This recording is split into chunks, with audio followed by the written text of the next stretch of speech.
Guys, good morning po. Welcome to my channel, Jers Vlog po muli ito. So ngayong umaga po ay maglilinis tayo ng kisame ng bubong ng baboy. So hindi lang po kulungan ng baboy at mga baboy po ang nilinisin natin. Sa kisame din po ng babuyan kasi maraming agyo. So lilinisin din natin yun. So let's go.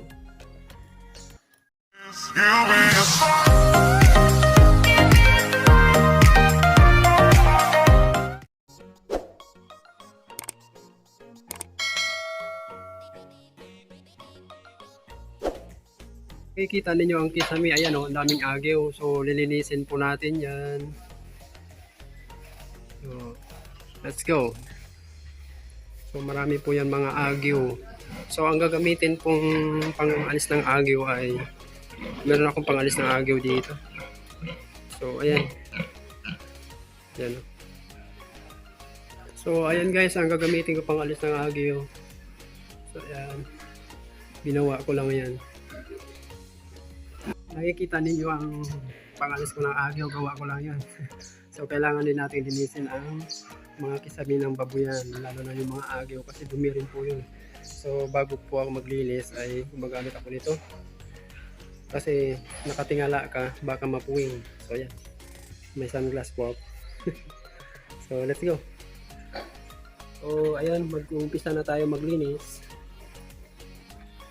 magtanggal ng agyo.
guys, ang daming agyo.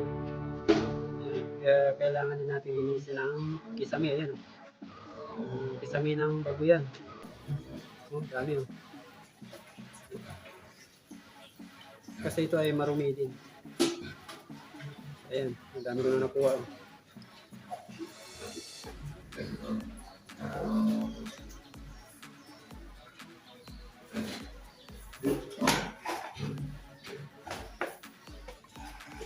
Pag kumuha po kayo ng agay mas maganda kasi nakaganito ako kasi nakapuwing-puwing ako, napuwing ako dati. Kaya gumamit ako nito.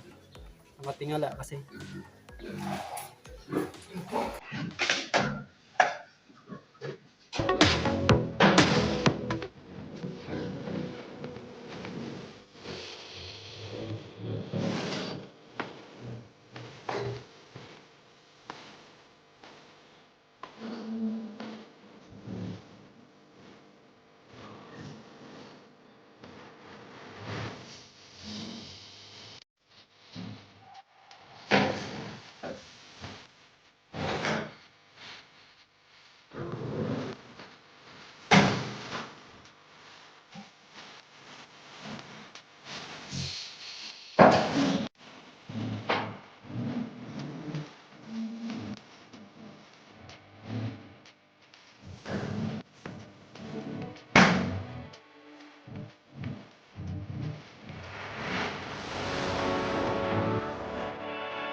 Marumi ito, marumi.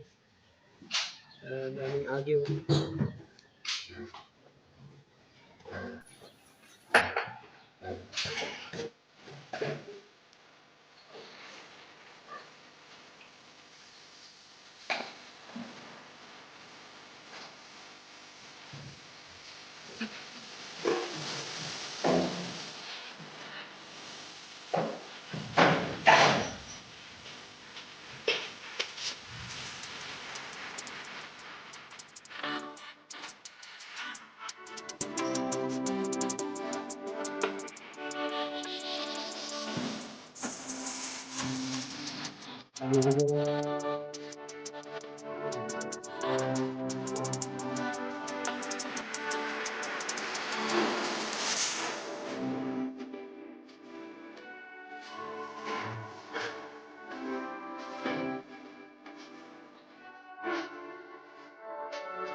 Well, marami pa.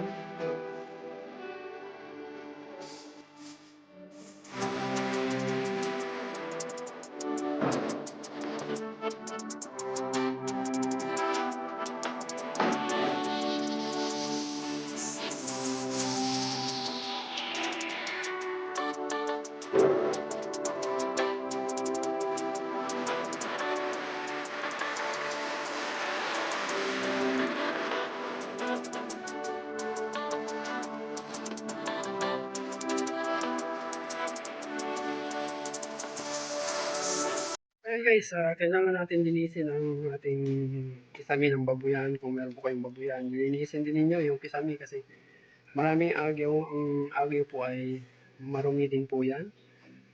So, ayun. ah, Natapos ko na paglinis ng kisame. So, ang gagawin ko na ngayon ay maglinis na naman ako ng kulungan ng babuyan. Ang ginagawa ko po ay bago ako maglinis ng kisame, saka ako maglinis ng kulungan ng babuyan. Kasi sa kisame, ang mga agyo, babagsak na sahig yun sa kulungan. So, pagkatapos ko maglinis ng kisame, ay sunod nilinisin ko yung kulungan para sabay-sabay na malinis yung mga agyo na nahulog sa kulungan ng baboy at saka mga daan. So guys, share ko lang to sa inyo na syempre kailangan din nating lilinisin ang kulungan kailangan din nating lilinisin ang kisame ng mga babuyan sa bubong. So kailangan nating linisin yan kasi may mga agyo yan. So lilinisin din ninyo. Kahit maliit ang babuyan or gaano man kalawak ang bubong ng inyong babuyan, so kailangan po natin linisin. Ako, nililinis ko po yan buwan-buwan. Pero pag may nakita akong mga agyo, nililinis ko kaagad kasi nga marumi din yun. So guys, hanggang dito na lang po aking video. So ayan, maglilinis na ako ng babuyan ko. Maglilinis na ako ng babuyan. So ayan, hanggang dito na lang. So until next video po. So maraming salamat po sa pag-support po sa aking channel, Jer's Vlog po. So thank you guys sa inyo lahat. God bless all. Bye-bye.